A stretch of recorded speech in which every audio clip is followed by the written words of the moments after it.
رمضان ration تقسیم programme تاخیر کا شکار مستحقین انتظار کی سولی پر رمضان المبارک کے بابرکت مہینے میں حکومت کی جانب سے راشن تقسیم پروگرام کا اعلان مستحقین کے لیے امید کی ایک کرن تھا، لیکن یہ امید تاخیر کی دھند میں کہیں کھو گئی ہے۔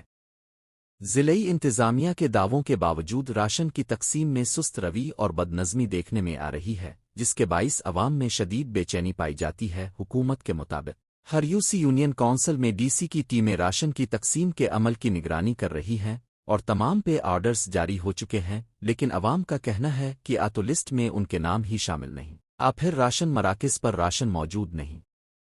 لمبی قطاریں، دھوپ میں کھڑے بزرگ شہری اور بے بس خواتین حکومت کے ان بلند و بانگ دعووں کی نفی کرتے دکھائی دے رہے ہیں۔ عوامی مسائل اور شکایات، ایک مستحق شہری نے شکو کرتے ہوئے کہا، ہم کئی دنوں سے چکر لگا رہے ہیں لیکن ہر بار یہی جواب ملتا ہے کہ راشن ابھی پہنچا نہیں۔ دوسری طرف کچھ علاقوں میں شکایات موصول ہوئی ہیں کہ مخصوص افراد کو ترجیح دی جا رہی ہے، جبکہ عام مستحقین نظر انداز ہو رہے ہیں۔ اگر یہ الزامات درست ہیں تو یہ پروگرام کی شفافیت پر ایک بڑا سوالیہ نشان ہے۔ ضلعی حکام کا کہنا ہے کہ تاخیر کی بنیادی وجہ انتظامی معاملات اور ترسیل کے مراحل میں پیش آنے والی پیچیدگیاں ہیں۔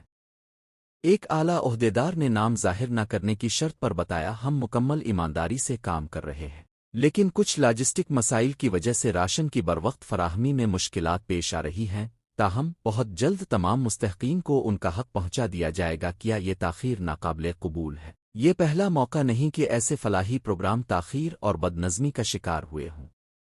ضرورت اس بات کی ہے کہ حکومت راشن کی تقسیم کو بروقت اور شفاف بنانے کے لیے مزید مؤثر اقدامات کرے۔ عوام کو صرف وعدوں سے نہیں بلکہ عملی اقدامات سے ریلیف ملنا چاہیے۔ سوال یہ ہے کہ کیا رمضان المبارک کے مقدس مہینے میں مستحق افراد کو واقعی ان کا حق مل پائے گا؟ پھر ہر سال کی طرح یہ بھی ایک اور نامکمل وعدہ ثابت ہوگا۔ عوام کے سوالات اپنی جگہ، لیکن جواب دہی کے لیے حکومتی ادارے کب سنجیدگی اختیار کریں گے؟